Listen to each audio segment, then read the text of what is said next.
Are you feeling overwhelmed by the constant stream of news and current events? Well, you're not alone.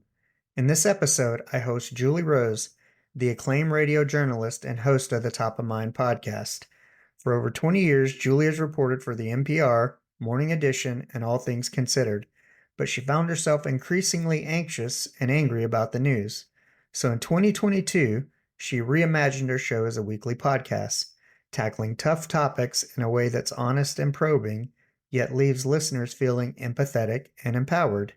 Tune in as Julie shares her insights on navigating the challenges of modern media and rediscovering hope in a divided world. Well, you've made it this far, which means you're probably a super fan of the show. That's amazing, and I really appreciate your support. To keep up with all the latest updates, make sure you're following the show on social media. You can find all the links in the bio. And if you've been enjoying the content, I'd be so grateful if you could take a minute and leave a review. It really helps us reach more people who might love the show as much as you do. Also, don't forget to tell one friend about the show as well.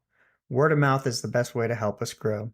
And if you're feeling extra generous, check out the link tree in the bio where you can find a link to donate. Every little bit helps me keep creating the content you love. Thanks for being an awesome superfan. I couldn't do it without you.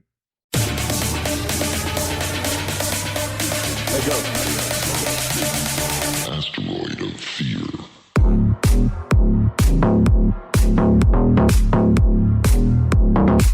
Welcome to another episode of the Men in the House podcast. And on today's episode, we have Julie Rose, who is the host of the Top of Mind podcast. And she has a backstory and career in journalism and radio. And we are going to have a quite interesting discussion today. I think this will benefit listeners if you are both man, woman, or a leader, a parent, anyone. But we are going to talk about kind of uncomfortable conversations, avoidance, and why is it hard to have scary conversations? And also, how can we keep from getting so angry if we disagree with somebody's point of view? And kind of the first thing that comes to mind when I discuss this is the holidays and a discussion with family. So how are you doing today, Julie? Hey, I'm doing great, Richard. Thanks for having me. I'm really excited to be here. Yes, thank you for matching with me on Podmatch, and I am excited to have you as well. These are topics as a leader, as a parent, as a spouse Mm. that are very important to me, and I think the listeners will get a a good amount of information on something they could possibly put to use and or even just recognize that, hey, I feel this, and explore it a little more. Maybe this is what it means, and kind of Mm. look at approaches that were similar to your own. But let's start off by giving the listeners a little bit of your backstory. How did you get from kind of where you started in your career, maybe leading into your career, how you chose that, and then Okay. also um, how we both ended up here in front of each other on a podcast and kind of how it's Okay. translated. All right. Okay. Well, if I go all the way back into ancient history, I studied communications in college, and I had always really wanted to do journalism, but I ended up choosing public relations because I was afraid of the deadlines and the stress around print journalism, and I didn't know about radio journalism. They didn't have an audio program, a radio journalism program, and I definitely didn't want to do TV where people would be critiquing how I look all the time. And so I said, well, my choices are either newspaper journalism or public relations. And so I thought, well, I like to write. I think I could do PR well. So I did PR, and I was in that field for about 7 years, and I just wasn't loving it. And I had fallen in love with public radio at that point. So this was in the early 2000s. And so I thought, well, maybe I could do radio, like radio journalism. This was before podcasts, back even before we had the iPhone. But I thought, well, maybe I could do audio stuff just kind of as a hobby. So I bought some gear online and I kind of started messing around and ended up actually becoming an unpaid intern. I walked into a public radio station in my community. It was a little teeny tiny one. They had one reporter and they were broadcasting out of a closet. And I said, would you let me just learn? You don't have to pay me. I just want to hang around and learn. I have a day job. I have a mortgage. So, I'm not looking to like change careers or anything, but in the process of that, started learning a ton and it was so fun. So I spent about a year doing that. Just like I would go to my day job in public relations and fundraising for a nonprofit. And then I would go cover city council meetings and go to the state fair and just file, do stories. And then if it was good enough, they'd air it the next day. And if it wasn't, I learned something, right? So I was just kind of winging it, and it was really, really fun. And then after about a year, they had a job opening, and I wasn't really qualified to be a reporter, but I came on board doing different things, and then everything sort of just fell into place. And they ended up needing a reporter, and I was there at the right time. And so anyway, that was the beginning of my career, kind of a backdoor into public radio reporting. So I stayed there for about 5 more years, and then I moved to North Carolina, where I was a public radio reporter. So this is for local NPR Mm-hmm. stations, public radio stations. And while I was there working, covering in Charlotte, all the different things that were happening there during the financial crash and during the 2008 presidential election, and all kinds of really interesting stories happening there. I started also being a regular contributor to Morning Edition and All Things Considered, Mm-hmm. which are two of the big flagship drive time shows that NPR has.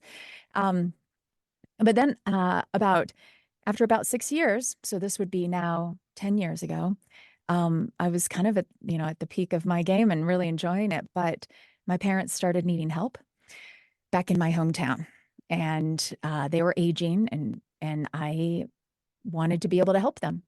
So I left my job, came back to my hometown, Provo, Utah, and didn't really know what I was going to do with my career at that point because there wasn't a public radio station. There still isn't Oh, really in wow. Provo, Utah, but the local college, university, Brigham Young University, which is actually where I went to school, had just was starting up a radio station, which I discovered when I arrived here. On satellite radio, Sirius XM, Mm-hmm. and they were looking for programs that they could air. And so I walked in again and said, "Hey, can I help? What can we do?" And so I started hosting a daily radio show, which we launched in 2015, called Top of Mind. And so it was every single day, Monday through Friday, for 2 hours, live on the radio, doing in-depth interviews about everything you can imagine: news, science, culture, education, like everything we were talking about on a daily basis. I did over the course of 7 years.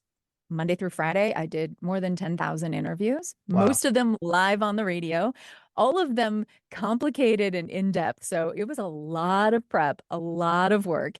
And towards the end of those 7 years, I was experiencing frequent bouts of just like, I guess burnout is the word. I just couldn't do it anymore. But it really got to be serious for me um, when in around 2020, I could no longer, like, I suddenly just didn't want to consume the news anymore. I realized things had gotten so you'll remember we Mm-hmm. we had gone through the 2016 presidential election, and then we were now in the 2020 presidential election, and then we're in the pandemic, and there was just so much ugliness, and it just felt like the news. The other piece I forgot to mention is that I'm a clinically anxious person. And Mm-hmm. so I been medicated for all of my adult life, and I just couldn't handle it anymore. Like it was depressing, it was polarizing, it was stressing me out. And so I was avoiding it, which is a problem if you're a journalist. I would kind of come to work and sort of like grit my teeth and do what I needed to do. And then I would go home and like turn on my music and avoid the news and just like not and then anytime I was on break, I would go for these long stretches as long as I could manage without actually consuming any news because I just couldn't stand it anymore. And I was embarrassed by this because I thought, what am I going to do? I guess I'm going to have to change careers or something because I can't be a journalist who doesn't want to consume the news.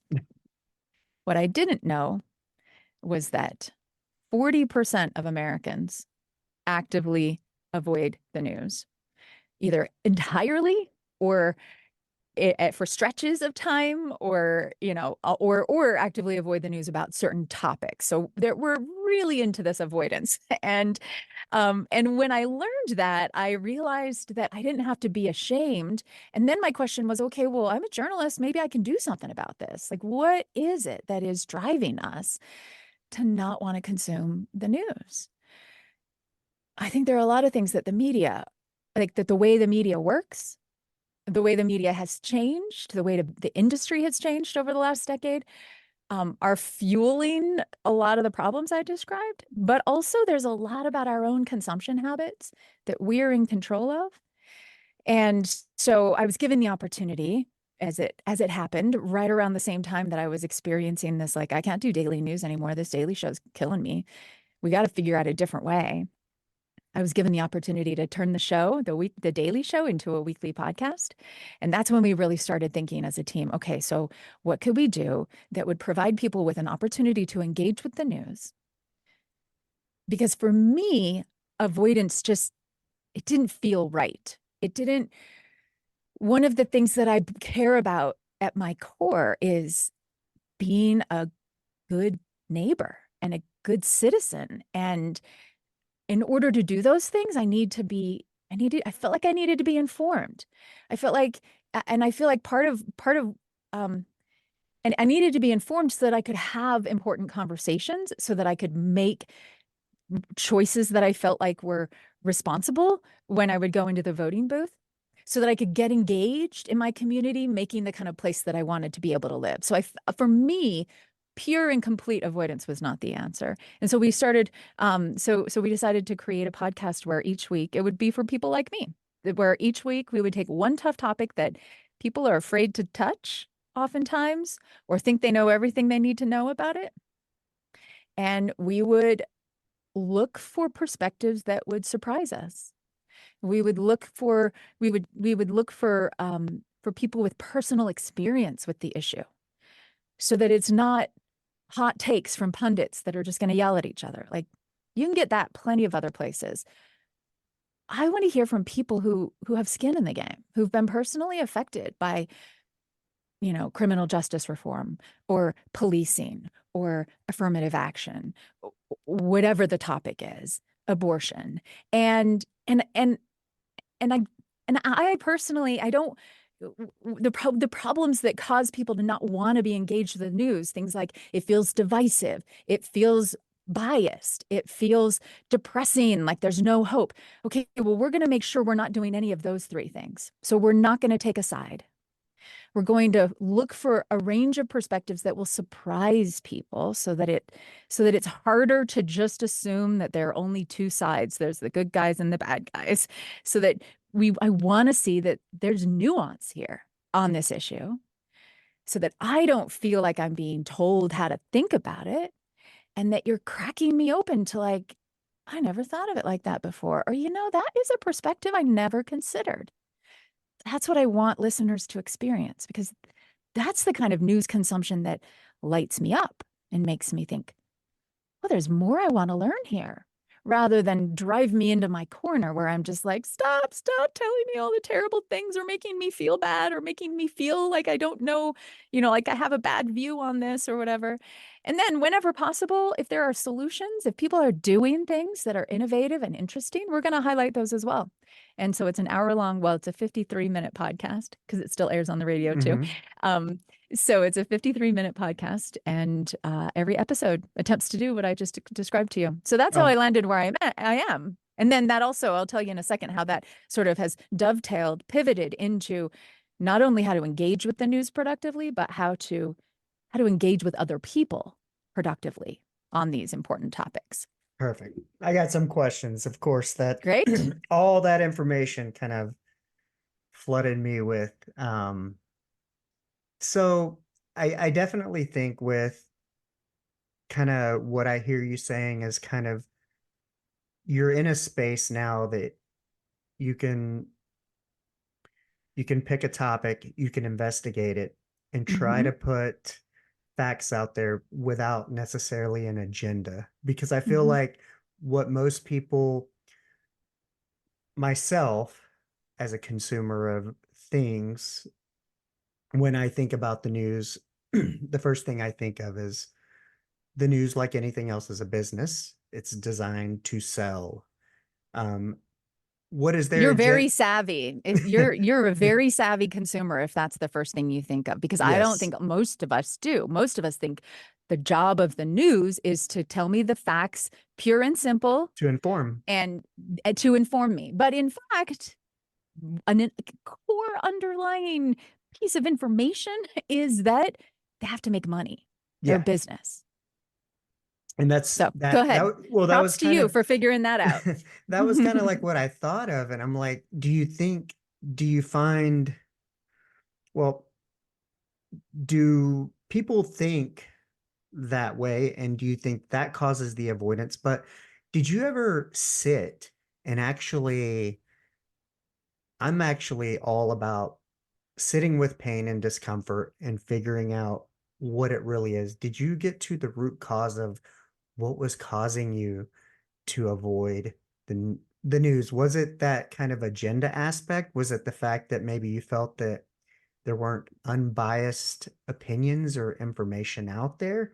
What was Yeah. that core feeling that you eventually arrived at that said, because I think there's a certain awareness you have to go, this bothers me. This is my profession, kind of, that I love and or did love and enjoy, and now I don't. Why Yeah. is that? And that's, it doesn't feel right, but that's also kind of not in my character. It'd be similar to me Hmm.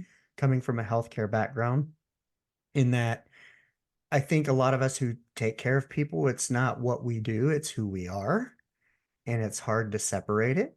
Now, just because I haven't gone back into healthcare, um, has no impact of who I am as a person and kind of my personal mission, which is to help others.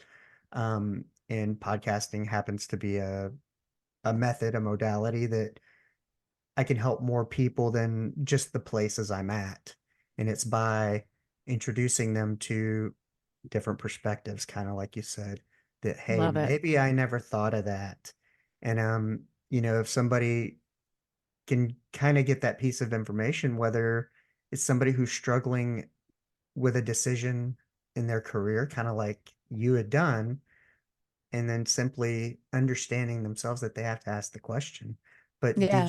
did you get to that root cause?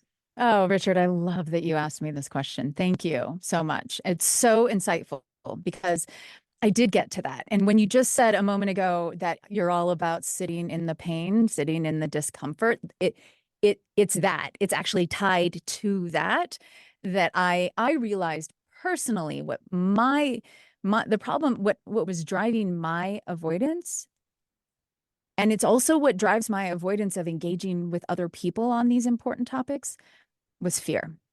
So when it comes to like fear, for me, that fear in terms of news avoidance, the reason why I realized that I was so often just not wanting to engage was because I was afraid that I was going to get sucked into, that there would be no end on the other end, that it's just that it was that there was no, afraid of learning that it's intractable and that there is no solution, afraid of, and frankly, just afraid of the terrible feelings, afraid of feeling helpless. If felt for me so often, news consumption was beginning to feel, no matter where I turned, terrible things were happening in the world. I had no control over them, but I also felt like they really mattered, and I just didn't feel any empowerment. And so it was a fear, if you want to get really like into my psyche, it's the fear of not having any control, which is what drives my anxiety. All of my anxiety, I mean, even my like recurring stress streams are about not being able to control the environment and the outcome of a situation.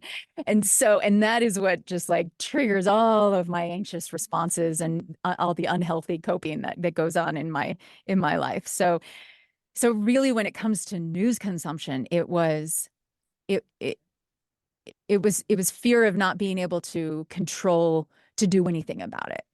like and just and then just feeling disempowered. And then on top of that, there was this extra level of fear that kicked in because I'm part of the problem if I'm a journalist, right? Like if this is my business and if I feel like it's driving this in me, then I must be doing that to other people.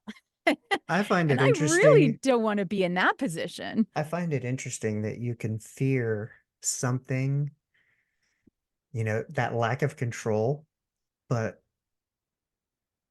and you're in a profession that basically highlights, illuminates the lack of control. Like the world is a big place. I mean, it's kind of like me. Yeah. Like I kind of love everybody. I love people. I want to help people Yeah. in the same way that you take on these important topics of the world. There, you have the whole world to contend with as Yeah. a somebody who's going to report on news issues or important topics. And that's such a heavy burden for because you have no control over whether it's what's happening in the Middle East right now, the elections, like other than your vote.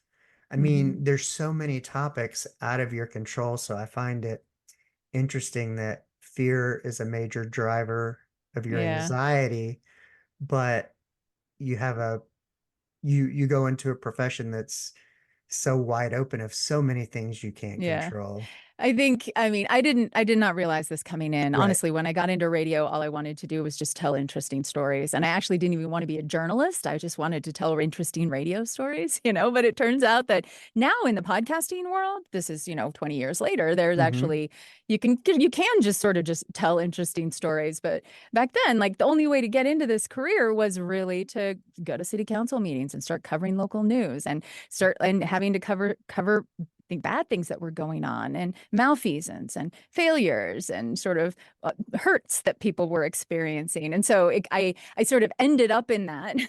And over time, I think it compounded to a place where I felt like at the root of it for me was that I don't feel like I'm doing any good for anybody. I'm just making the world a scarier, harder place. Even if I am being factual and reporting these things, like it doesn't feel, if I'm experiencing a level of overwhelm and anxiety by consuming the very best journalism out there, then what I can't compete with that. And also, I'm not even I'm not a Pulitzer Prize winning journalist, and so what am I adding? Like nothing. That was part of it. Was like this feels pointless to me. And also, one of the things that I started to realize because I did a really deep dive into okay, so what would I want to feel? Like what would my news consumption need to feel like for me to not feel these negative for it to feel productive, for it to feel and one of the things is that I knew that I wanted to feel calm, that I shouldn't feel like it was like intentionally inflaming my emotions, and that there would be an optimistic slant to it. So not a like, oh, everything's rosy, good news, but these are tough things that are going on in the world, but they don't have to be hopeless. Like there is hope. People are working on these things. When there is movement and progress, I would want to see that wrapped in with also the tough stuff. And the biggest thing that I realized is that I wanted to feel empowered. And so I had to ask myself, well, because again, it's all about control for me, right? I want to Hmm. feel like I have some power over something. Okay, you're right. I can't control what's going on in the Middle East, but feeling empowered for me, can look a lot of different ways. One of those ways is at the end of that in my consumption, I see that there's a next step for me personally. And often that's one of two things. Well, maybe one of three things. It's that I now have a clearer idea what I want to consume next about this issue. So it's empowering to me when I realize, oh, I had a blind spot about this. Or there's this really interesting history between, about Gaza that I was unfamiliar with. And I'm gonna, so the empowerment is I'm gonna go check out a book on Gaza, or I'm gonna do this deep dive I'm gonna listen to this other podcast about so for me, I feel like I'm in control because I'm actually moving forward and there's a next step for me. So that feels empowering. If I have had, if the, whatever the story I've listened to or the podcast has broken me out of my preconceived notions, or sort of widened my view and pointed out a blind spot, or pointed out that it's more complicated than I thought it was going in. That for me is empowering, because I know now I want to go look into this a little bit more.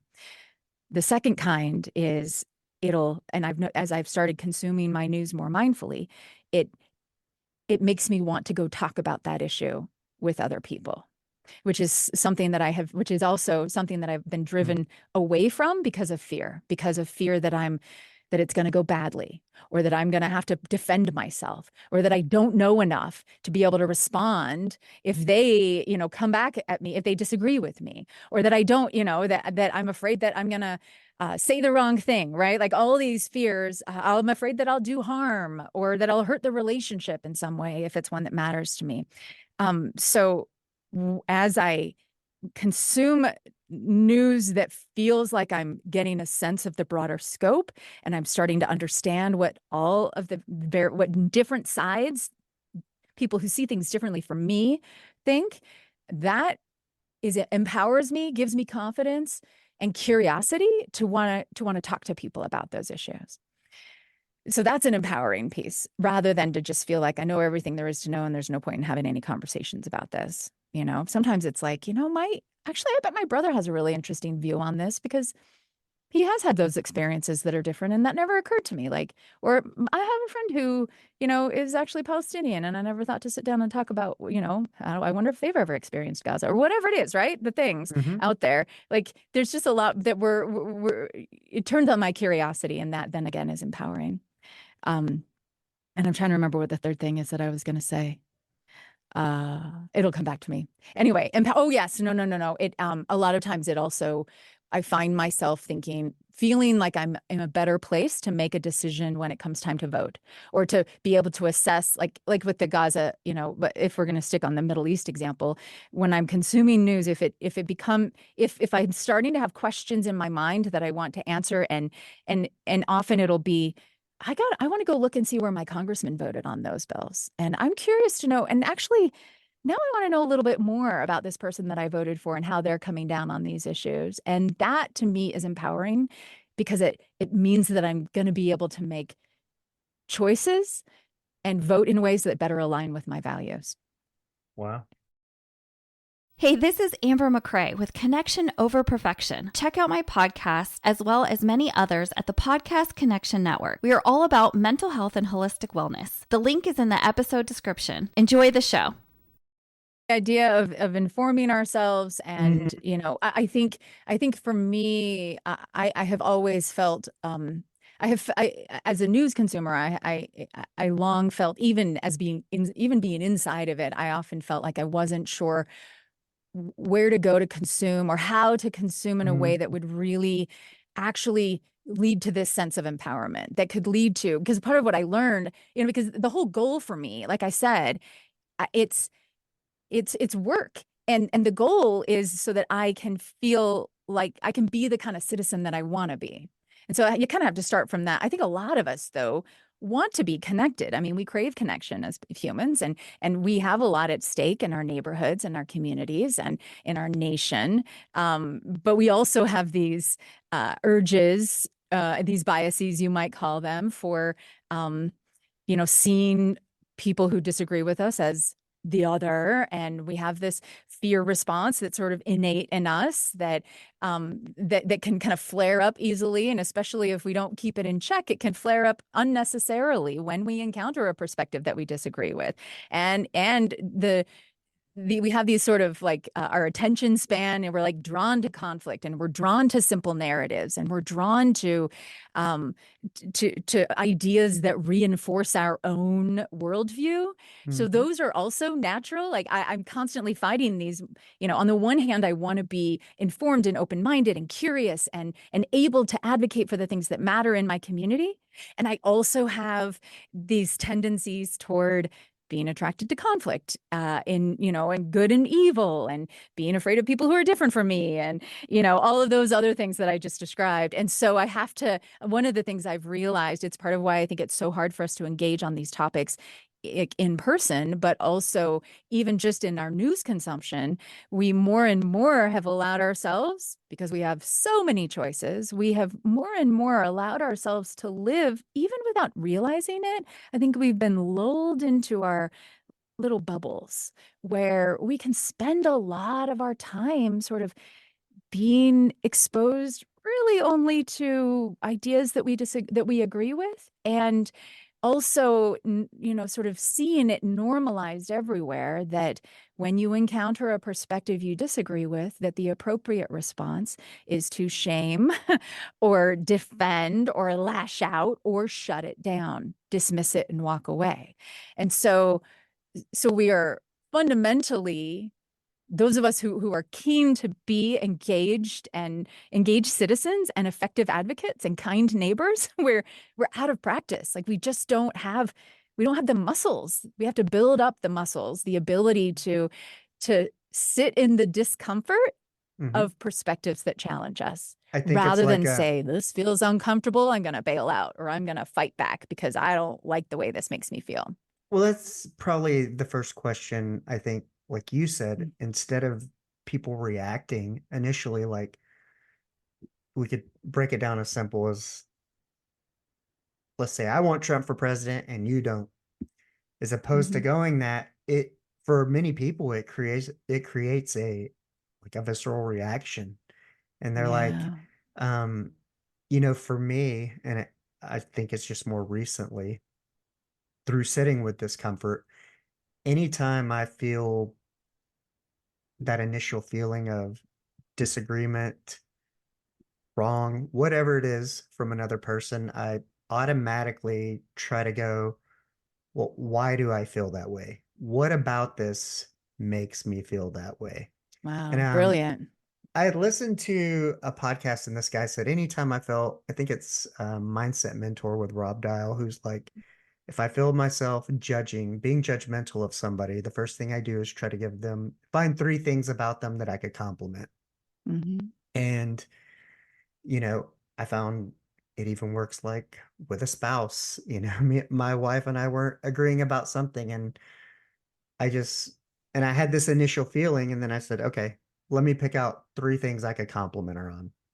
And Did you say them out loud, or did you just like in your mind, this is a in my mental mind, practice? because this was Uh-huh. over like a phone call or something, and we had hung up, Yeah. and I'm in Yeah. the car, and I'd been listening to this podcast, and I said, well, Uh-huh. I noticed myself doing it. I'm going to put it into practice. And it shifted a little bit, and you have to go, and then I was able to text her back and say, hey, like, I'm sorry I reacted that way. That was, but I don't, It's like you, brilliant. It's like, it's brilliant. And here's the thing that because one of the questions that you had up front is sort of, why is it so hard for us to broach these important topics, or to even have any kind of a productive conversation with somebody? Let's say you're for Trump and not for Trump, right? Two mhm, people. Why is it so hard for us to have to even sort of just have a conversation about anything, but to actually talk about that, to talk about politics? Well, uh, I mean, one of the key things is that that we have that we probably have lost sight of the humanity of the other person. So the idea of things that you can compliment about them, the thing that I often think about is I try to find something in that moment before I go any further. When I feel that energy come up, I have to recognize that my body in this moment is responding as though this other person is a literal threat to me, that right. they're a tiger coming to get me, that I'm having this threat response that I'm conditioned to have, partly by the media and by social media and by the way the political, rhetoric is, and by my own sort of, comfort zone. I've sort of, like I've trained myself and my body has been conditioned to react in this way as though this person is literally the enemy. And so a great way to hack that is to try to see them as a human, like immediately. And thinking of 3 things you could compliment is a really awesome way to do it. The thing that I look for is something that reminds me that they're a person just like me.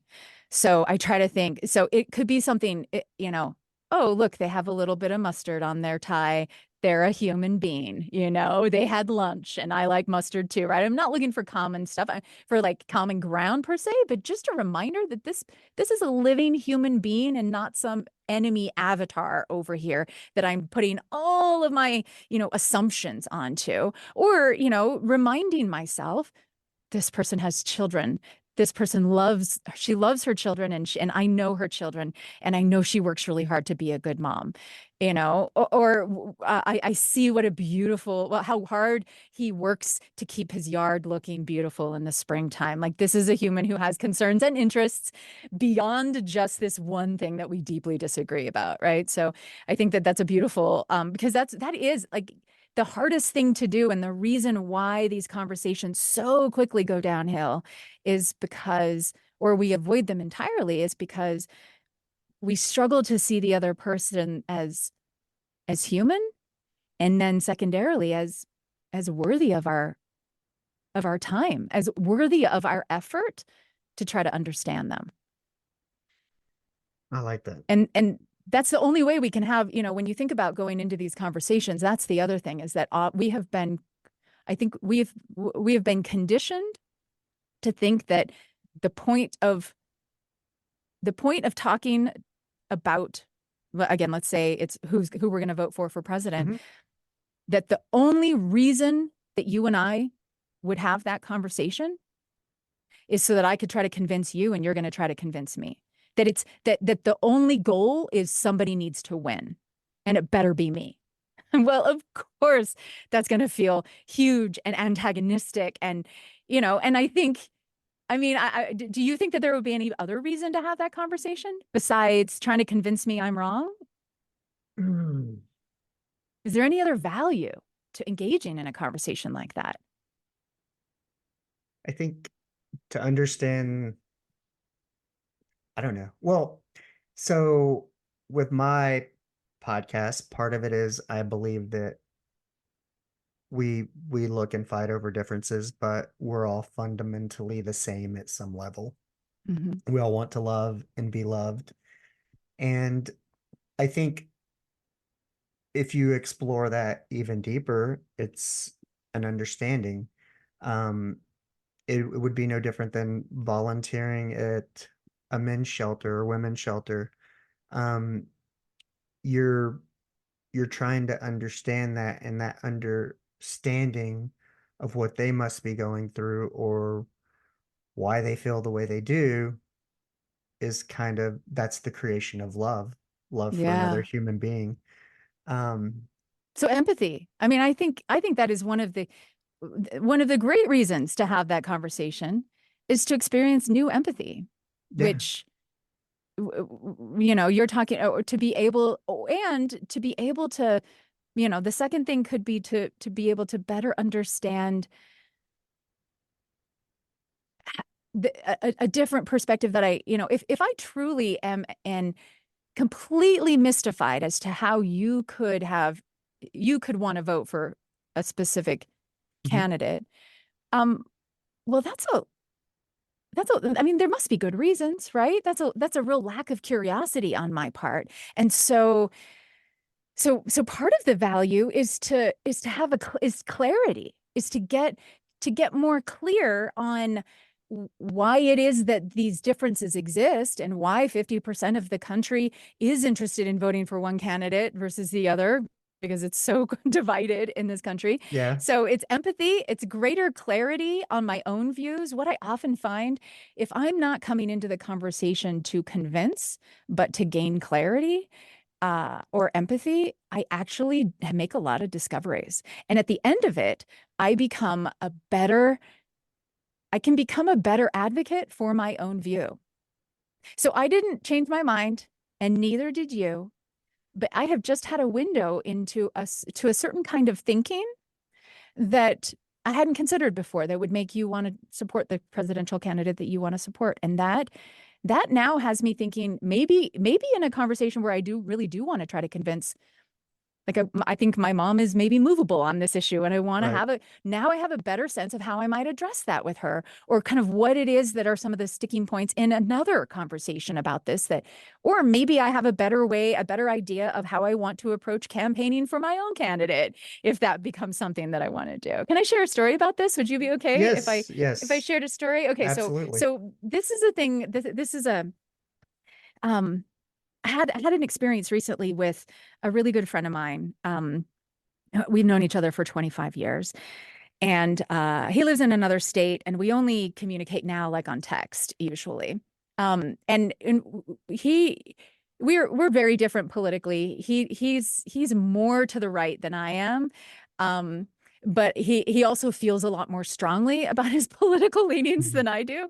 And he's really struggled over the last number. I don't know. He really loves talking about politics because he feels like I'm a friend who doesn't see things in quite the same way that he does. And so he likes to kind of joust, and I'm willing sometimes to joust. But a couple of months ago, we did an episode of Top of Mind, and one of the conversations was about cultural appropriation and trying to understand sort of what does it mean? What is the value of pointing it out? When is it not cultural appropriation?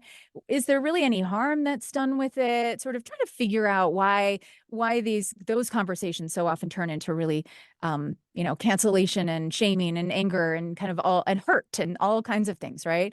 To try to get a clearer sense, so that we could figure out how to navigate those things in a more productive and responsible way. Well, he sent me a text that was like, I heard your conversation on cultural appropriation. He listens to the podcast sometimes. He's like, and I think that's a bunch of, baloney. And he's like, cultural appropriation is just a bunch of wokeness. And, he was giving me all this stuff. Mhm. And I was like, I got this text from him, and I could tell he was poking me a little bit, right?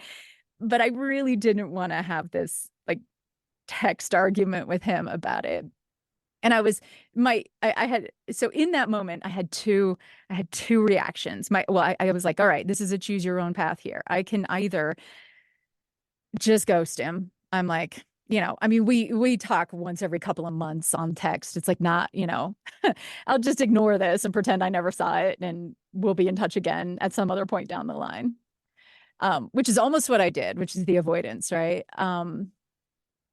And then I was like, okay, Julie, you're always talking about how important it is to try to engage with tough topics in a way that is productive and to not steer clear of opportunities for better understanding. I like that. So, how can you maybe engage in a way that could help you learn something? And the first thing I had to do, and these are actually the kind of the tips that I would share with anybody. The first thing I had to do, and this was just a text conversation, but it can be true in an in-person conversation too. I had to get clear on my intention. So in that moment, I was like, all right, my goal is to is to have a conversation that deepens a relationship with this friend. I don't want to ignore him, and I don't want to like Right. force a wedge. Okay. I also disagree with him pretty strongly, but I don't think I'm going to change his mind, and he's not going to change my mind. So I'm going to kind of take that off the table. Like I don't want to have an argument that's going to try to prove that I'm right and he's wrong. I don't see that going very well. So what do I do to engage with him if my goal is just to better understand and also to show that I see you, I hear you, I appreciate that we're having this conversation, and I disagree, and that's okay. But I want to understand your perspective better. So, in that moment, then the next question was, well, how do I do this? Right. My message back to him is, well, you're right. We do disagree on this. I'd love to hear a little more about what it was that you heard that you feel like that upset you, Or, sort of like, what are you reacting to? And his next response back to me made it clear to me that he wasn't really reacting to the interview that I had done. It was sort of it became clear to me that this was a hot button issue for him. Like he just really hated when anybody brought up the notion that cultural appropriation is a thing and that it's harmful. And he felt like, and then I was like, okay, well, this isn't about me and it's not about the episode. This is about a bigger issue. And now that for me, then I was like, well, now I'm really kind of curious. Like, why do you feel so strongly about this? So my questions were all, I would sort of, he wanted to hear a little, he was sort of asking, he's like, well, don't you think this? Don't you think that? And I'm like, well, no, I don't think this, but I'm curious to know, so do you think in this kind of scenario, would that work for you? Or how about this kind of a scenario? Is that something that you think would be crossing a line into inappropriateness? And sometimes he'd be like, that's a stupid example. You're just trying to get my goat. And I'm like, no, but I'm actually really trying to understand what I'm hearing you say is, and here's where all these techniques come in that I've started to learn. It doesn't work as well on text, but one of them is that asking questions to try to understand how and why an individual came to the position that they came to hold their view. So it's way more productive to ask a question like, what is it that you've experienced can you share an experience with me that has led you to hold this position, that led you to feel this way about this issue? So that's one that works really well, because then you're not actually arguing about you're not talking about the issue. You're talking about the person and trying to understand their path. Now, in this case, I kind of miffed it. I didn't actually jump to that question, and you'll see in a moment why I really should have. But the first thing I did was try to gently flesh out his position on it. I wanted to kind of know, like, do you think all cultural appropriation is like not real, or are there some things you think are cultural appropriation? And so I was kind of trying to like flesh out where he stood on the issue with like, well, what about this? And how do you feel about this? And I'm like, this is something that I sort of feel like is crossing a line to you. And we were sort of kind of going around on that. So what I was doing instead was more this technique called looping, which is another great strategy in these conversations where you try to restate to them what it is that they have said. So what I hear you say is that you feel like in a lot of cases, things that are being called cultural appropriation are not in fact cultural appropriation. It's just people trying to police these boundaries. It's people taking offense inappropriately, right? Like I'm sort of trying to, and then he's like, am I getting that right? And then he says, no, well, he's like, well, yeah, mostly, but it's especially over here with this and over here with that. I'm like, oh, okay. And then and then looping is where you restate it again with the new information and then ask, did I get that right? And hopefully you get to a place where they're like, yeah, you get it. And with him, he's kind of like, yeah. But what I really want to tell you is this and that. Like he was clearly, he was, feeling a lot of big things. And but what the looping does is it keeps them in the conversation with you and in a place where they're feeling seen and heard, which gives them a positive emotion, which also keeps them out of toxic conflict and in a place where they're potentially more open to wanting to hear your perspective. Okay, so it keeps the conversation. You need to have like 5 positive emotional experience for every sort of challenging negative one, right, in order for a conversation to stay in productivity. So that's a way to very quickly get to that number, because you're sort of like, everybody loves to feel like they've been listened to so carefully that they've had, that somebody has been like, here's what I'm hearing you say. It's so weird how that like turns on these like dopamine hits, in our mind. So And then here's what happens. So I'm busy trying to get a sense and kind of looping with him. And this is going on for like 5 minutes. It's not like we're doing this forever and ever and ever, but it was like frantic texting, for a few minutes. And then, and at a certain point, and I can't say for sure, but I feel like it's partly because I helped him to feel safe, and I honored that he had this viewpoint, and I wasn't trying to dismiss him as a racist or as a, MAGA or whatever, right? Like I was honoring his humanity and viewpoint, while also acknowledging that I disagreed. All of a sudden I get like a really long one. I can see he's typing, and I can see it. And I'm like, I wonder what's coming, and I get this long one that says, you can tell you can probably tell this is kind of a hot button for me. I'm like, haha, yeah, I figured that out. And he's like, it's a lot of it is because, and then he goes to tell me on this personal story about how recently his wife had posted a photo of their son when, years ago when their son was a baby. And it was like, I don't know, they were at a Mexican restaurant or something. And so the little baby had a sombrero and a little mustache on. And it was just this cute, like they're not a Hispanic family. Right. He was dressed up. They thought it was just like a cute baby picture, and so his wife posts this on Facebook and he's in her Facebook, group, and somebody at his work, my friend's work, sees this and got really upset and called it out. And, like it was really humiliating for my friend to be shamed in this way and exposed in this way in a public setting that felt like he's like, this was, it just felt really, it was really harmful for him. Like he was really hurt and Like also being attacked. embarrassed. Yeah, and he just and in that moment, I was like, okay, setting aside whatever anybody wants to think about whether it's appropriate or not, whatever, I get it. I all of a sudden I was like, no wonder you feel so, you have so much empathy for people who are getting canceled, right? In quote unquote in these situations. And no wonder this is such an emotional thing for you because you felt shame and embarrassment and that you were unfairly treated. And honestly, if I had been in that situation, I would have felt really sad and angry and upset probably too, and embarrassed, and especially to have it sort of blow into your work environment and kind of make that really awkward. Like, I get it. Like, I get that. Suddenly I'm like, oh, he's not just being a crank. Like, it turns out he had this personal experience. And all of a sudden I was like, oh, okay, well, I still largely disagree with your position that all cultural appropriation is, mostly woke and not real, but also I can see how you might feel strongly about this issue. And I really appreciate you sharing that with me. And I said in the text, like, oh man, that must have really hurt. Yeah. Like, I get that. That sucks. Thanks for sharing that. Well, I totally understand. people forget, like, kind of like you said, like, ultimately, it ended up being, whether it's a personal situation, something that happened to them, but people's beliefs or why they're maybe geared towards something can be from years of grandparents, parents, Totally. just as simple as saying We have we're so many blind Republican. spots. Yeah, Yeah, we're yeah, Republican. We're this. absolutely.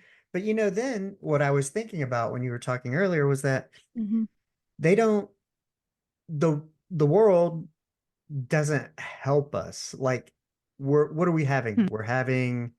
They're having presidential debates or whatever Absolutely. you It's call it. all confrontational. Right. Everything. We As live in opposed an to saying environment. your keywords were always a conversation, a conversation. Now, could you imagine if we were having a conversation to decide who should be the next president? I mean, how different does that sound? Or like, Yeah. how different does it sound to say, like when you mentioned, well, because I want to know what they voted for, what they stand for, Hmm. what they're about, if I'm going to vote for them. So, as opposed to having like debates in these forums, like I don't follow it a lot. I Yeah. just never have, but it's one of these things of saying, hey, we could, you know, if you just change the wording, no different than how you speak to yourself. If you change the wording around it, I mean, I don't know if it would potentially It change absolutely how we does. There's would. actually science to show that it does. I mean, you're making me think of this great book that I recently reread for a book group that I'm in called High Conflict: Why We Get Stuck and How to Get Out. It's written by Amanda Ripley. Amazing book. Came out in 2020, I think. And she talks in that book about how even the language that we use, think about, if we're framing, and especially when it comes to making group decisions, if we're using labels. This is another thing that I often try to do, is immediately recognize, like, what labels am I affixing to the other person? Am I calling them a Republican? Am I calling them a Trump voter? Am I calling them a liberal? Am I calling them what are those labels? And how can I pull some of those labels back and just see you as Richard? Right. And look for some of the identities that you have that we might have in common. We're both residents of the United States. We're both podcasters. We're both really interested in having conversations. And I'm sure there's a bunch of other things. I wear glasses a lot of the time too. Hey, after you're done listening to this amazing podcast, be sure to give it a 5-star rating, then go check out the other podcasts in the Podcast Connection Network, including my own, Everything's Connected. Check us all out. The link will be in the episode's description. Of a Rubik's Cube about as well as the one that's behind you that's currently not solved at Terrible. all. So anyway, there are ways. But part of what I was just thinking is that we use all this language, and she talks about how there are unfortunately our government and our political infrastructure is set up to promote toxic conflict, to promote high conflict where it feels like a lot is at stake and where there's a clear winner and a clear loser. I mean, even our electoral system is set up so that, most states it's a winner take all. So it's not proportional voting. And, it's different. In some other countries, you actually see less toxic conflict and less polarization among politicians when the votes are assigned proportional to how many, what percentage of the community, like in a parliamentary system, right? So and I'm not going to explain this very well, but there are a lot of systems that are set up where it's not winner take all. It's not like here in the United States where you have to get 51% and then you win the presidential race, right? Or you have to get the majority, the more than the other guy, or woman, but it's mostly been a guy.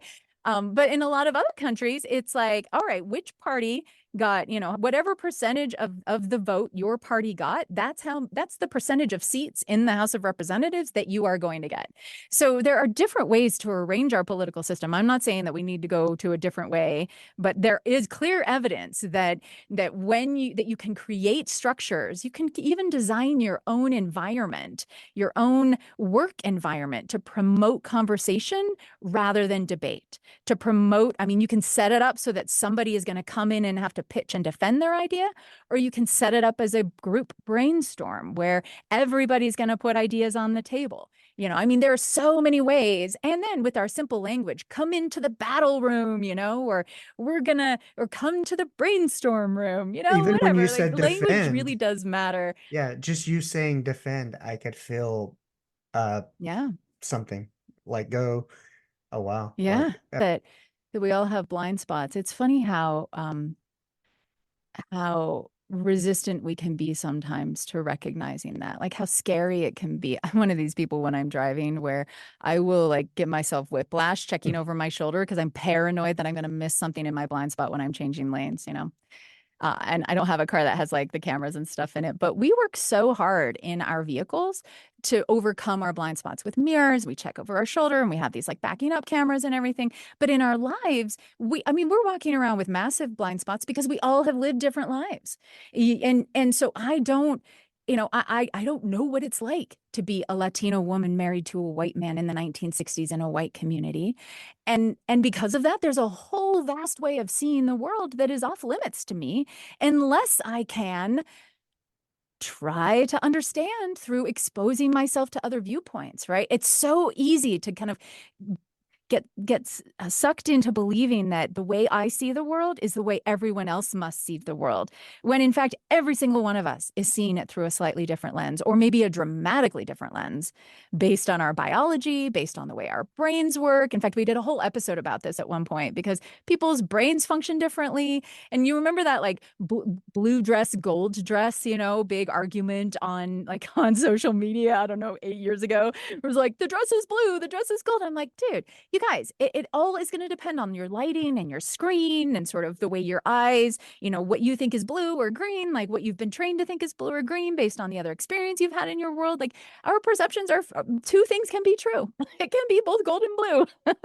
I always say And that. it's yeah. So I think the idea that, for me, one of the things I try to encourage people to recognize is that it doesn't have to be scary to realize that you have blind spots. For me, that is one of the most thrilling moments, is when I'm listening to a perspective and it suddenly occurs to me, like in my conversation with my friend. And he says, I had this experience and it was really hurtful. And all of a sudden I'm like, oh, Well, that's a window into what you're, into how this particular view has been shaped for you that now I totally get. And I actually now I'm going to go back and look through our entire message and read each of those responses from you a little bit differently, because this is a key piece of information that was a blind spot for me. And I've never experienced that. And so I don't have the same perspective. But for me, rather than feel afraid in those moments, to lean in with curiosity, that's where the magic happens, because that's then where you deepen the relationship. That's where you start to feel new empathy. If we don't lean in, if we shut it off, if we decide this is too uncomfortable or a little bit out of my comfort zone, or I don't like the fact that I don't agree, that's when we stay in our bubbles and fail to connect, and things just get to be worse than they already are. So it's interesting. Like, I think looking like at 47, experienced everything that I have, I'm at this point where the old way and where I'm moving forward, whatever bad information, cycles, habits, whatever, I want to break it because I have a 10-year-old daughter, and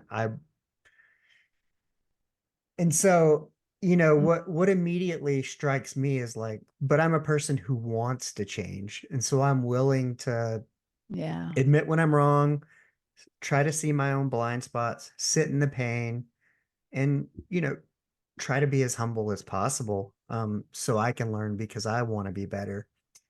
But what I find is, I want to know if you have a perspective on this, given some of your work and whatnot. Do you find that there's like, I don't want to sound ageist, but why are maybe older people less likely to, let's say, maybe want to explore like a conversation that's not adversarial, that their beliefs are their beliefs and they're just going to stick to them and forget what these young kids are saying? And I'm sure to somebody who's 70 or 80, 47 is young, Well, yeah. Well, that's what I was just going to say. I got news for you. I'm going to be 50 this year. So we're in the same cohort. We're getting to be the old ones. Right. I know.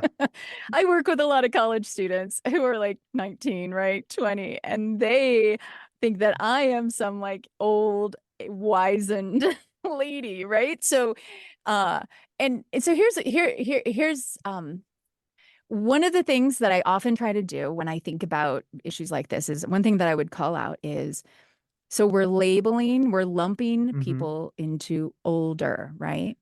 That what if we remove that label and we think about, well, for example, my aunt is in her 70s.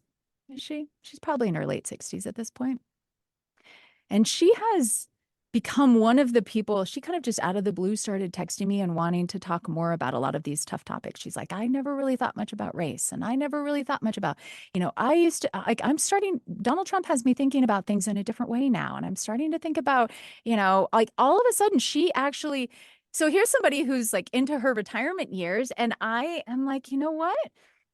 I have great respect for that. So I do think that, and I actually know quite a few people who you might consider older, who are in who are baby boomer age, who are open to having conversations. So my thought then is, what do you do if you're in a situation where you want to have that conversation with somebody who doesn't seem like they're open? So maybe your grandparent or your parent seems to be more of the like, my views are my views. And look, my grandpa was like that, right? Okay. So I don't think that it's that all old people are closed-minded. I do think that there are generational differences, and certainly folks who were raised in the boomer years, that boomers come from an entire culture where even to express discontent was considered uncivil, and there were coded racial language involved in that. Some of these people were alive during the years of segregation or experienced the desegregation of their high schools, and that comes with a lot of a lot of life experience that you and I didn't experience. And so, so there's certainly I think that there's generational differences in how willing we are to kind of confront things. I think they didn't also have social media. What's interesting to me is to look at the younger, like what do they call them? Gen Z folks. We're more like X. old millennials or very young Gen Xers, right? So when you look at millennials and then the Gen Z folks there, they're a lot more, because they have social media and they have all these opportunities to kind of take a stand, and also to be expected to take a stand and speak their voice, where I think our generation, just what was going on and what was available to us, and we didn't have social media to get on and spout our views. And so that just wasn't, we were too busy being angsty and listening to our Nirvana or whatever, but we were Pearl Jam, but we weren't, like on social media trying to be an activist. Like we were rebelling by, listening to our moody grunge I music. just realized though, as you said this, something resonated with me, and I'm always about like doing the right thing, and when you said we didn't have social media to blast it, maybe that's why I'm so much more interested in doing the right thing versus saying the right things. Yeah, maybe. Yeah, it was Um, definitely less performative. I mean, young people today are, not only do they have the opportunity, but they're expected to sort of have a public persona and to perform in a certain way by taking a certain stand, and you have to post the right kinds of emojis when a certain thing happens in Ukraine or in the Palestinian, territories or right. whatever, right? Like it's that kind of pressure that we just didn't have. So we had different choices in terms of how we engage with difficult topics. And so I think so for me, what I'm often looking for is how, trying to acknowledge that maybe engagement, the expectations were different when they came up, and they might be open, an older person in your life, to having some of these conversations. They might not.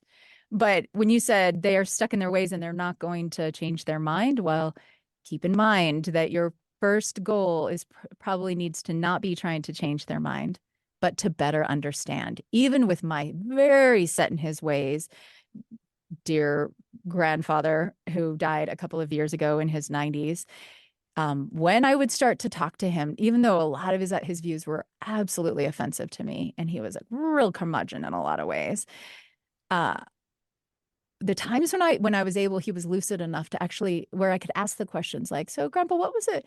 Were you involved in politics when you were young? Like, what was that like for you? Oh, I was a big, Nixon supporter. I was a big whatever. And I'm like, oh, that's interesting. Well, why? He's like, well, I thought that all those Vietnam protesters were just a bunch of, right? Like, and so then I'm getting a sense. I'm like, oh, well, is that because, like, no, you didn't fight in Vietnam, you were in Korea. Oh, okay. And so you felt like the Vietnam protest, that there were, like, what was it that was kind of driving? And I was able to learn by kind of trying to go back into his life to try to understand what had shaped his views. And for me, that was really enlightening. It brought us closer together. It helped me see him with more empathy, certainly, rather than just writing him off as an old racist, and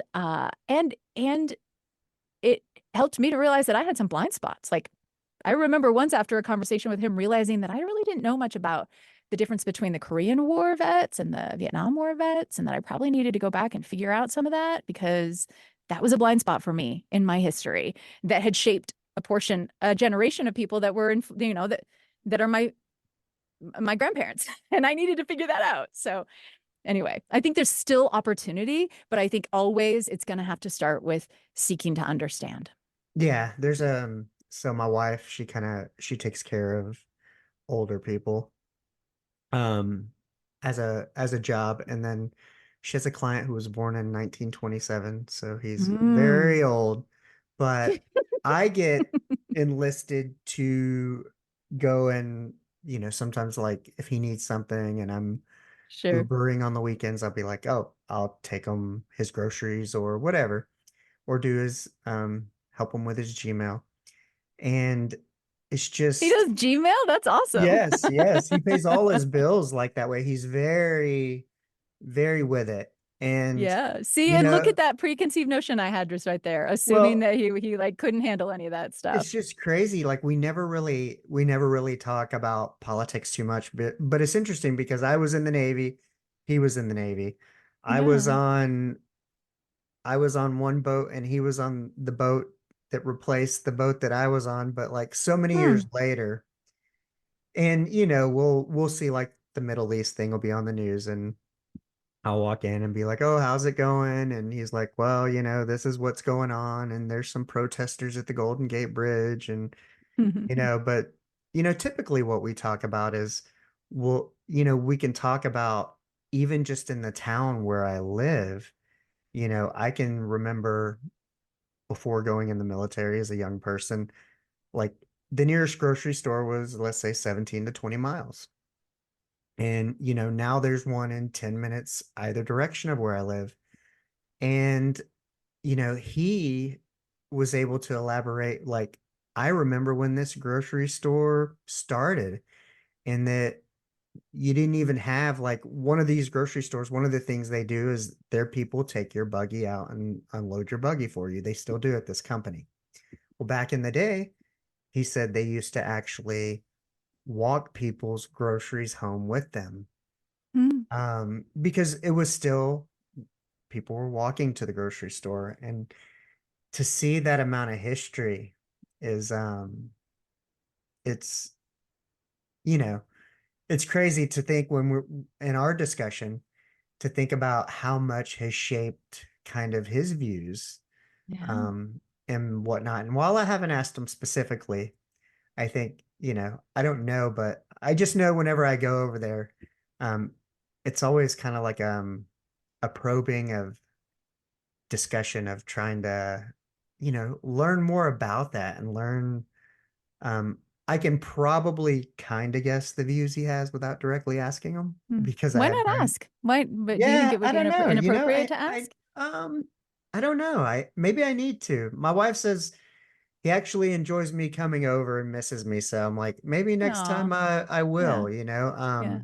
I'm Here's like, what I would recommend. I would recommend and this would be my advice for anyone looking to try to have maybe a deeper, more meaningful mhm, conversation, especially about some of these hot button issues, right? Where you feel like I think I could have something to learn by understanding his views better. right, um assess the moment, make sure that it's a maybe, in this case, make sure that it's a good day for him, and that, maybe that it seems you're not rushed and he's not rushed, and this doesn't have to be a super in-depth thing. And then the next thing that I think is really important, especially when it's like somebody who you haven't been in the habit of having these conversations with, so that might be a family member you know really well, but you guys have always avoided politics because you just haven't wanted to go there, but you've decided that that's not good enough anymore and that you really actually do want to be able to understand one another more deeply.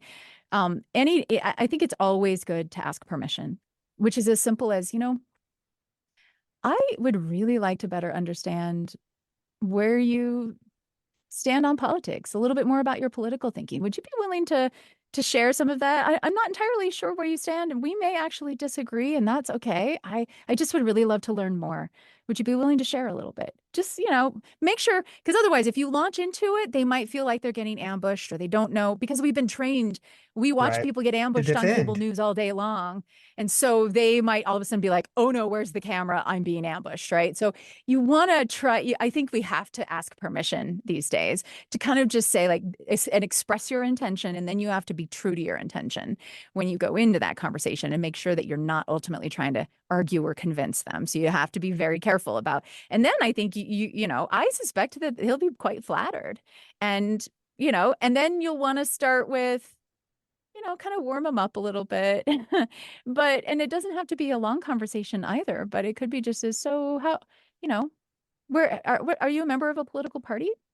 And who do you support for president? I'd love to know a little bit more about why. And then if you start saying stuff that is like really pushing your buttons, and you're like, I need to fact check you on that because that's not true. And don't you know about this? And like all that's going to come up, right? If you disagree with him, um, try to resist the urge to do those things or to counter with your own perspective until he's invited you to. But instead, follow up with another question. And when in doubt, you're good at asking questions because it's your job, or that you're at least a hobby of yours. But I would recommend starting with, like, aim your questions toward understanding what experiences he's had, could you share experience from your young adulthood when, who do you remember who you first voted for, and how has that shaped the way you think about politics now? And George what Washington. is Oh, so yeah, exactly. I mean, if it starts to feel like if you start to sense your emotions getting high, take a breath and just say, tell me more about that.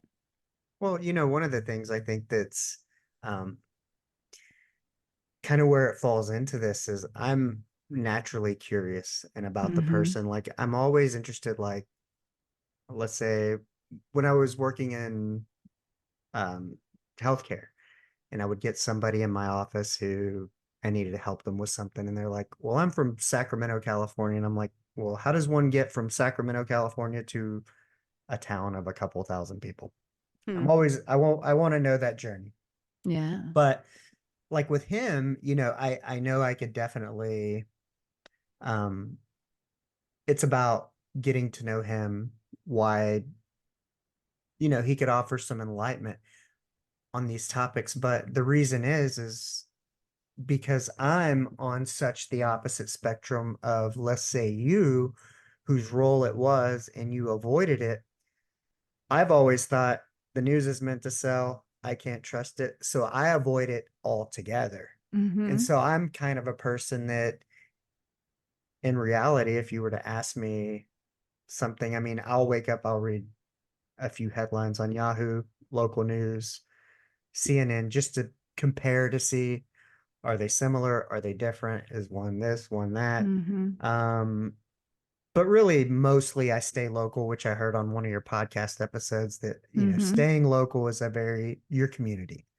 Mm-hmm. But, you know, I know it's not great to be an avoider, but what kind of advice would you have for somebody like me who just totally avoids it because I'm either jaded or just don't believe. Like Yeah. I don't believe that whether it's news hosts, anchors, whatever, whoever controls them, like any corporation, because I worked for a corporation, you have to Mm-hmm. be aligned or say you're aligned or, there's some verbal gymnastics that happen, but um, because of that, I I typically avoid. And what would you So say how do to you stay somebody like me? informed on things? Like, how do you know? Because it sounds like issues, matter. So on an issue that matters to you, how do you learn about what's going on with that issue? I think if it's something that's truly an issue, let's say I read a headline or something, Mm-hmm. um, local kind of pertains more to me. I would Okay. keep up on local stuff. I would just So like invest, what's happening with your city policies, what's happening with maybe not even policies. I don't even know that I go that deep. I'm more like, um, what's happening local is the clubs. power out? Is the Oh, power okay. out? Are there trees Okay. down? Who did this? Okay, Who like did that? emergency stuff, crime But I stuff. kind of come back. I mean, I come from, I worked in a level one trauma center for 6 years. And so I Okay, okay. think those kinds of things naturally jump out to me. Yeah, Um, sure. but So here's what I would say. It all depends on what your goals are. For me, there are certain like big political and policy issues that I feel like I want to be able to understand on a deeper level. right, Those are the kinds of topics that we're tackling on top of mind, So understanding why the immigration system in the United States is broken, understanding why the border is such a challenging mess, no matter what direction you look at it, understanding why our political system works the way it does, understanding what the role of the media is in a democracy, understanding how race works in America. Some of these things are important to me, and in order to get informed on those things, I think one thing that you said about how we, that the media can't be.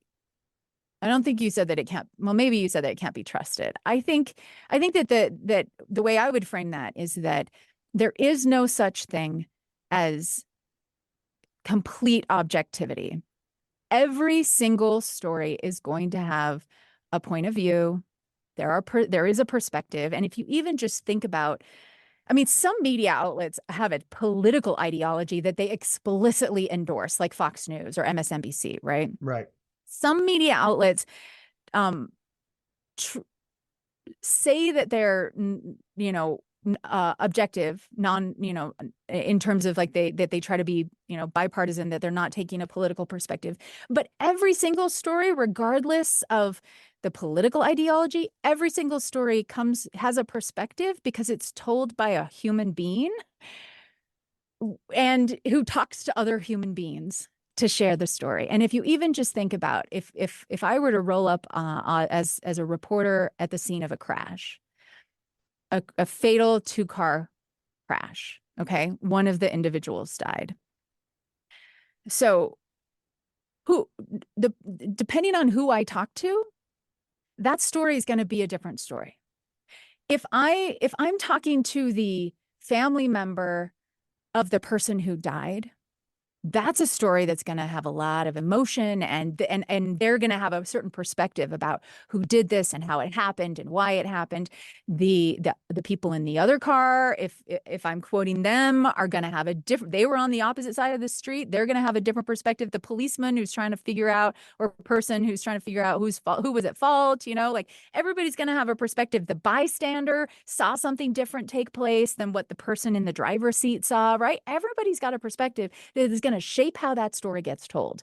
And depending on who I talk to and how much of them I include in my story and how coherent they were at the time that we spoke and who was available and who answered my call and who didn't, like all of that is going to mean that this story is going to come out a certain way, even though I made my very best efforts and I didn't roll into that story intent on, making it biased toward one or the other side, or I came in just to try to tell the story. But the fact of the matter is that people are going to have different perspectives, and I'm going to have limitations based on how much time I had and trying to tell a good story. And then on top of that, I want you to read it. I want to get clicks, and I'd love for this to go viral so that I get a little pat on the back from the advertising department, right? Or from my editor, if it's a local paper.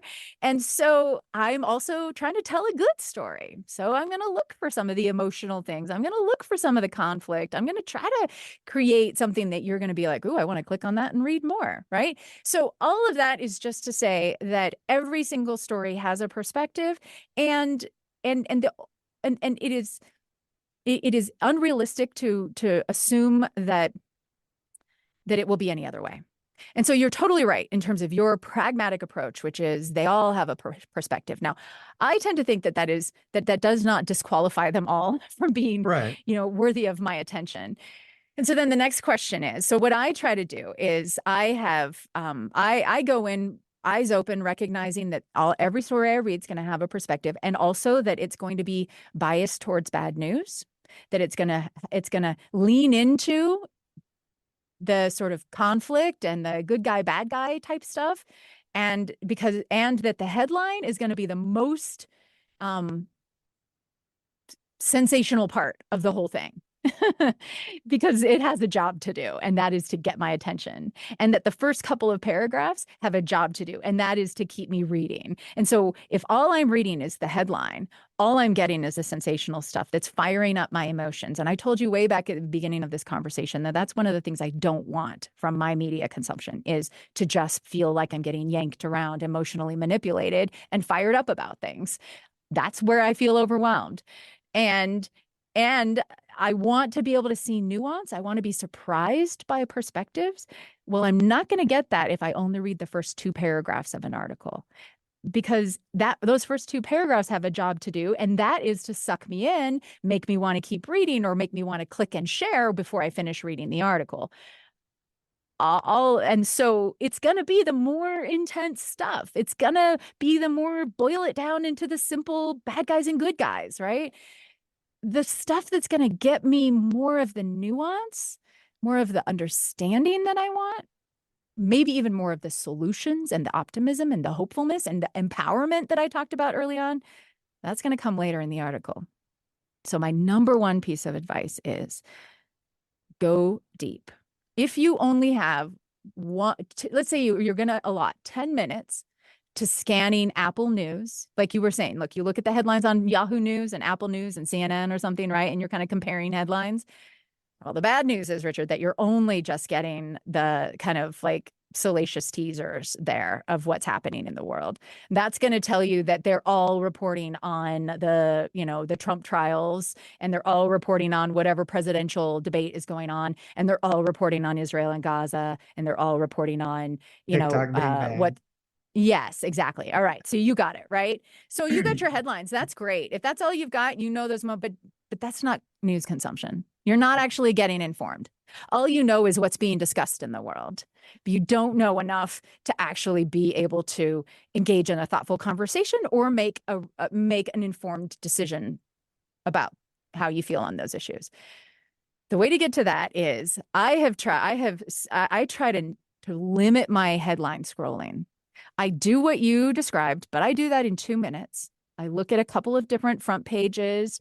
I scroll down to the local news section and kind of scan that. So I've got my sources. If you're going to use the Apple News thing or the Yahoo News thing, that's fine. Although personally, I think that those are algorithm driven. So they're only showing you what you want to see or what you expect to see. And so you're not actually, it's kind of creating a smaller and smaller world.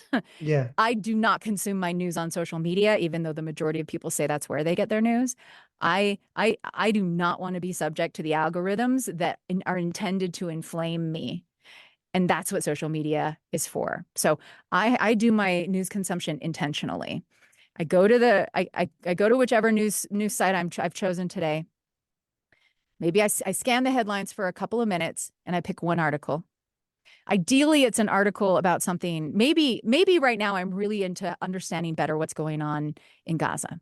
So for this week, all of my articles are about Gaza, or maybe I'm really interested in the border. So all of my articles are going to be about that, or about the Trump trial, whatever it is. All right. Or something going on locally. And I pick one article and I read the entire thing. When's the last time you read a whole article, top to bottom, Richard? Every single word. Most people say they can't remember. So don't worry if you haven't read one in a long time. It's probably been a couple of days. There's some that I actually. That's good. And what is it that brings you to want to to read the whole article? Maybe it's something I feel strongly about, or I want to know why. I don't want to know just so what curiosity keeps you reading. Yeah. That's awesome. So turn that muscle on. That's what this practice does for me is I pick an article and then I read it and I notice when I want to bail out. I notice when my first thought is and I notice why I want to bail out. And sometimes it's, this is boring. Okay. Well, this is an opportunity for me to practice focusing. And also it's only a couple more paragraphs from here. Am I bored because I think I know everything there is to know? Probably. So how can I refocus my attention here? Because this is an opportunity for me to practice staying curious when my body is telling me or my mind is telling me I know everything there is to know, because we're functioning on these like shortcuts. That's how our brains work. It like saves energy, right? But when we succumb to that is when we end up in these situations where we're having a conversation and we're immediately putting all these labels on top of the other person. Oh, they're this kind of person. Oh, they're that kind of person. Oh, they're this, So when I'm reading, it becomes practice for trying to do that less in person, where I notice, oh, here I am wanting to bail out because I disagree, or I'm annoyed at this, or I feel like this is complicated. Or sometimes I'll be like, well, that doesn't make sense based on what this person said earlier. Or wait a second, I thought you told me that the Democrats were the bad guys here because they're the ones against this. And now you're telling me that the Democrats also have this view that sounds a little more nuanced than you led me to believe in the headline. So, and those are all moments where I would feel like I'm going to bail out. But I force myself to keep reading and keep recognizing what's going on in that process. And the whole point is to strengthen my muscle, strengthen my ability to stay uncomfortable as I'm consuming information. One of the things that when I really am feeling like I want to level up is I won't just pick any news article. I'll go to the opinion section and I'll pick the article, the opinion piece that I most disagree with on the page that day. and I will read it top to bottom. And then I'll be asking, but why? And what would I ask this person if I had them here in the room with me? And I'm focusing on not trying to counter argue every single thing they're saying or trying to like dismiss or fact check. I'm just trying to understand why they hold this position. What would it take for me to have that viewpoint? And try to understand, and some self-reflection about why maybe I have a different viewpoint. So that's one of the exercises that I like to do when I read. And so that's it really. Like for news consumption, if you feel like you can't trust news is out there because it's all biased, well, you're right. Every outlet has a bias. It doesn't mean that none of it is factual. Right. It does mean that there's some work that you can do, and it doesn't have to be overwhelming. You can pick one topic a week, read one article instead of scrolling for 15 minutes in headlines. Just like, I more often than not, when I'm looking for something to watch after work on a Friday night and I'm tired and I'm sitting in front of Netflix and I spend 2 hours reading summaries of, movies without picking one. That's what you're effectively doing or that's what I'm doing when I'm scrolling I do headlines, And I'm not actually having a successful or productive experience. No, you're not getting anything out of it. And, I Yeah. think one of the things that's kind of helped me is I've kind of revamped my morning routine to, I used to wake up and kind of typical go for the phone, read headlines. And I think part of it, honestly, was I think it's kind of like this ingrained feature from when I worked all the time. I would wake up, you need to read text, emails, news, you need to see what's going on, everything that can impact you as soon as you hit the ground running. And so I've consciously tried to really just no more. Like, I don't look at my phone. I basically journal. I sit for 5 minutes for now. I would like to go longer, but where I just sit. No, it's hard to meditate for 5 minutes. Yes. I set a watch. Shockingly difficult. Oh man, today I was like 3 minutes in and I'm like, my allergies, it's supposed to rain. I'm like not even thinking about anything I should be. Yeah. But, I found that kind of, being a little more intentional, not not waking up and automatically scrolling for headlines because I feel like I need to get a fill on something to walk out the door prepared or knowing what's going on in the world today. Um, it, it kind of does that with strengthening if you want to know about something because I'm not doing it automatically anymore. Now, I find that I don't necessarily go to headlines as quickly as I did. I still do it kind of. And you're seeking out information. Yeah. You're taking rather than being a passive consumer. I'm trying to be more sort of taking intentional. initiative. Yeah, I love more that. I love that intentional word. with my info and but yeah, that's one of the great things That's that awesome. I think anyone can do to really just break kind of habit and routine. And part of that habit and routine is some of the stuff we've talked about of, hey, as soon as you notice that something about a conversation with a person is causing some sort of reaction in you, is just to kind of stop and go, why do I feel this way? Yeah. And why? So I'll ask you one more question before we kind of start wrapping this up. And that is, why is it so hard or scary for us to have conversations about important topics? Why do some people choose avoidance as opposed to leaning into it? Yeah. I mean, I think some of it has to do with personality. Some of it has to do with the way we were brought up, what we consider polite. I'll never forget years and years ago, I dated a guy who I'm like a question asker. The way I show interest is I ask questions. That's how I show interest. So, I was always asking questions because I'm interested in you. And it didn't last very long because it came out early on. He's like, why do you keep asking questions? Don't you know that asking questions is rude? And I was like, it is? And he had been raised in a household where asking questions was rude.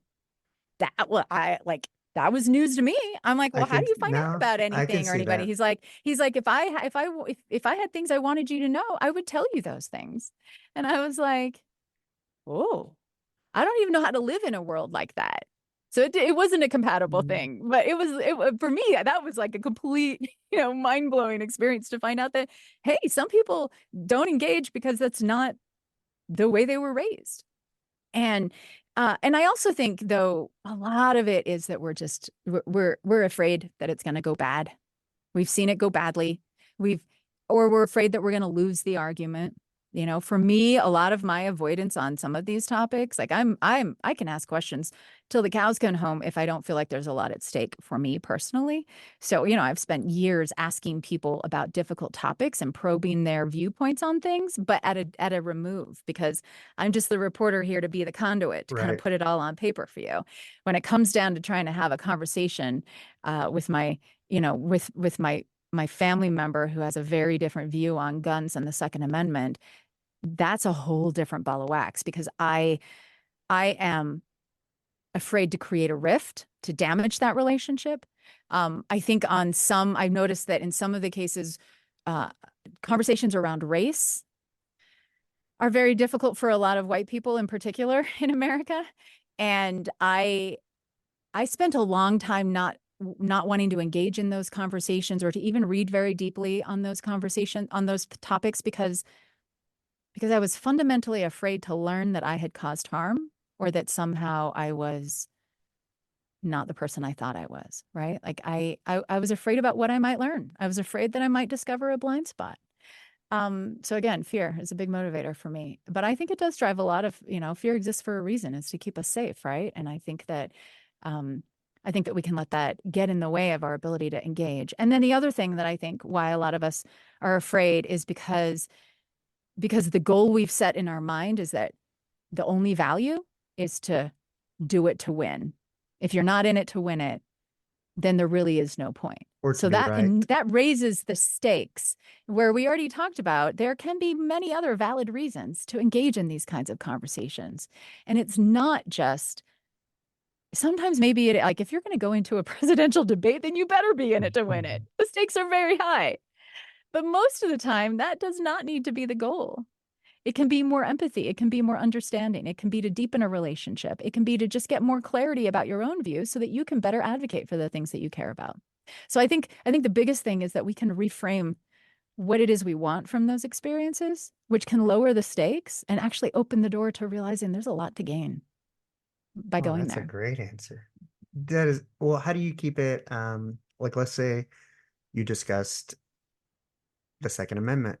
How do you if you have two disagreeing points, how do you keep it respectful? Because like I had this immediate thought of sometimes like if it's with somebody you're very close to and you love is, to me, Yeah. I can be very humble and back down easily in the fact that I can say, what's more important, my love and relationship with this person or Hmm. being right?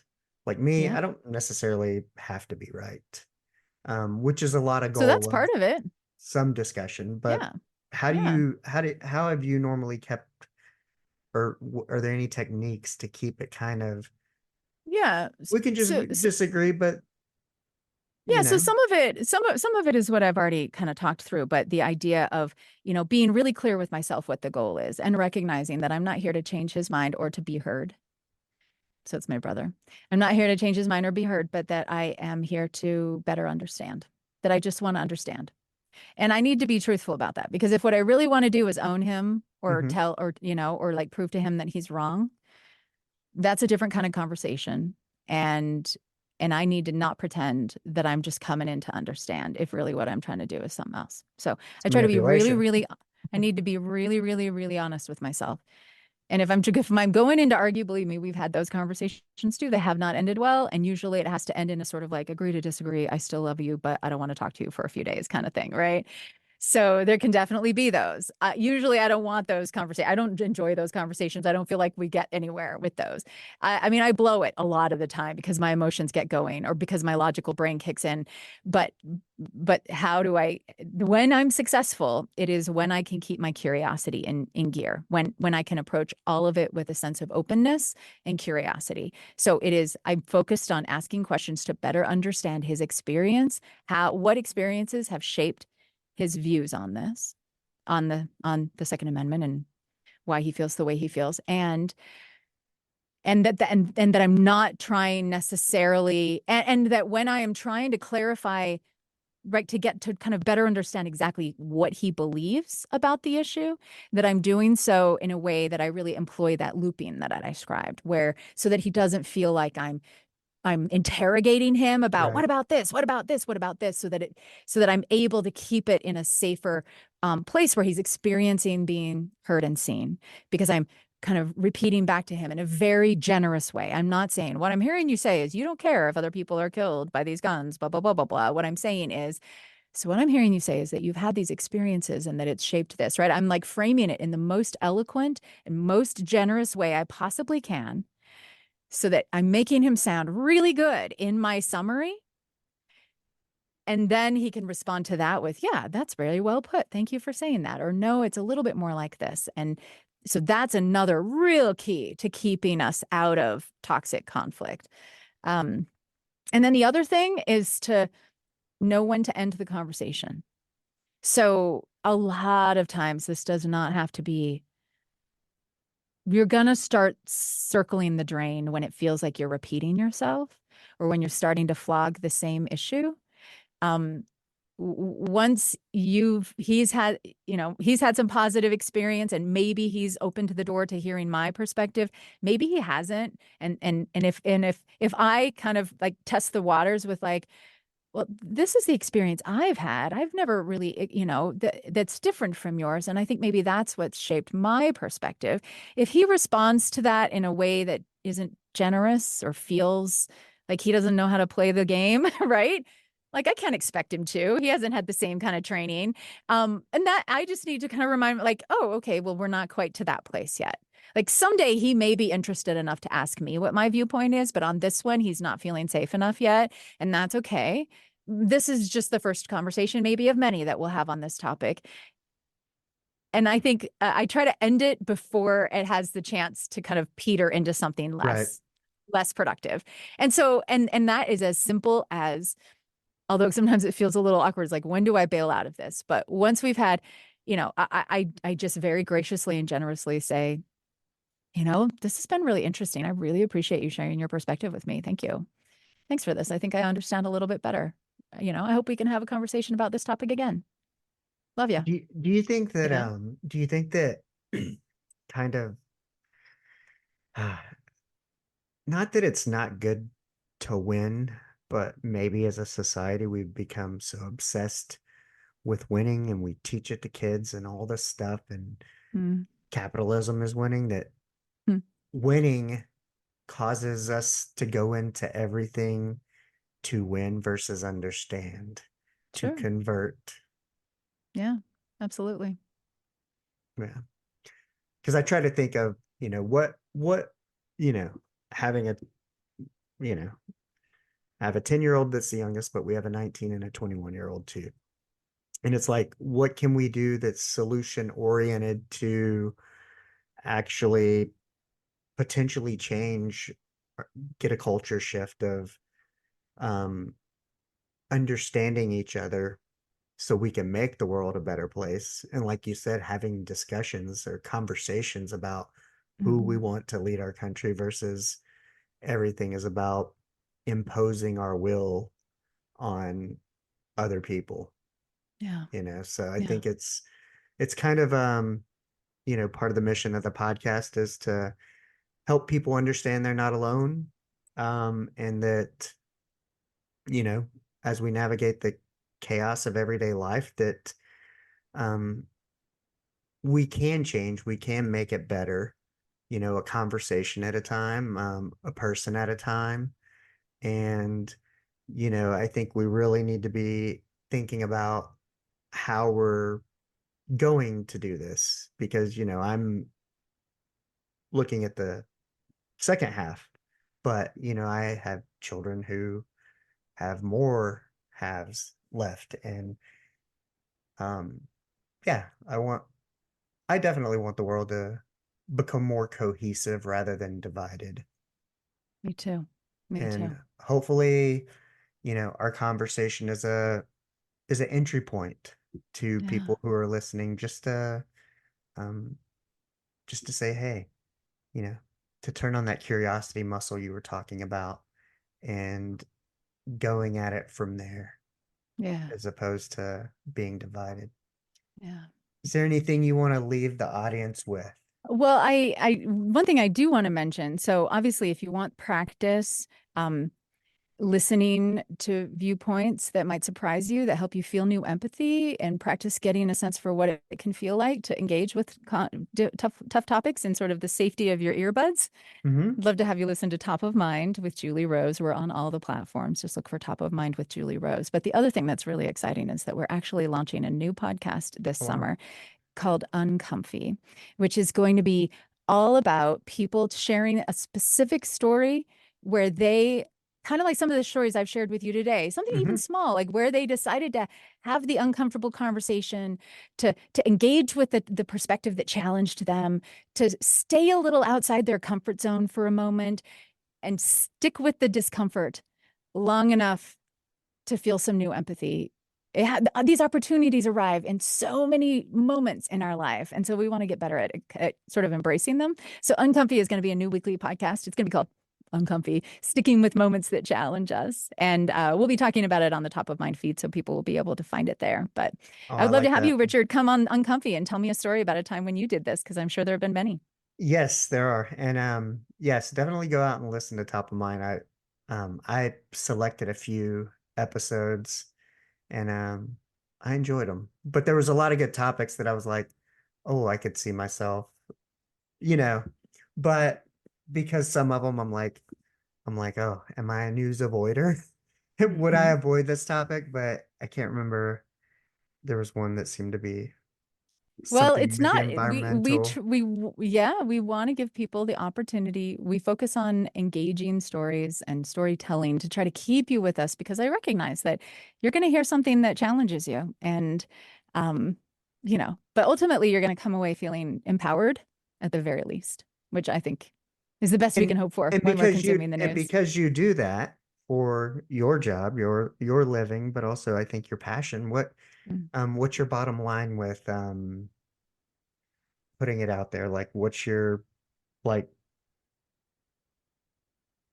your integrity? What's your yeah, what's like your bottom line integrity? Like just has to be truthful, it just has to be this, it just has to be that. And For an episode, for Top of Mind to release an episode, and I'll be honest, I mean, we do a lot of editing and scripting, and we spend a lot of time. It takes us 2 months to put an episode together, a 1 hour oh wow. episode. It's a long time, and a lot of that time is spent really looking for sources for stories that we can include that are going to surprise people, no matter and for me, every episode needs to, no matter what perspective you have on the topic, I want you to hear something that will challenge you just a little bit.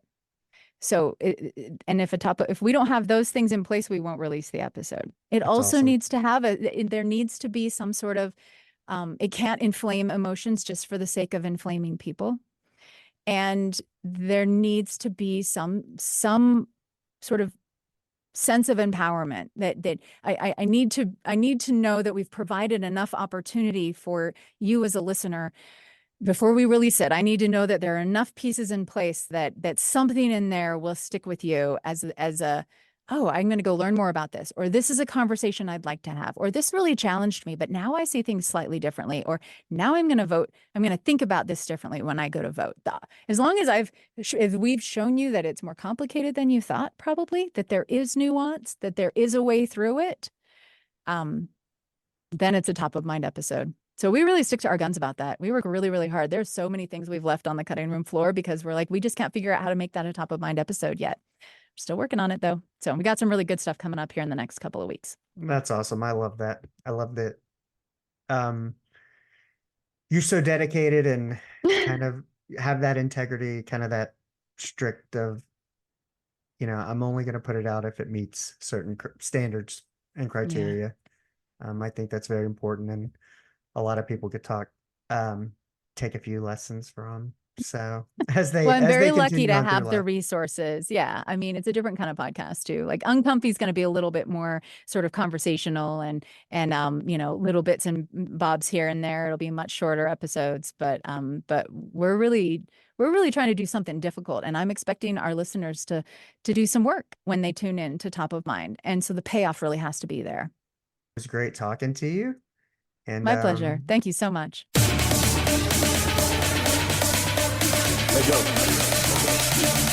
Asteroid of fear.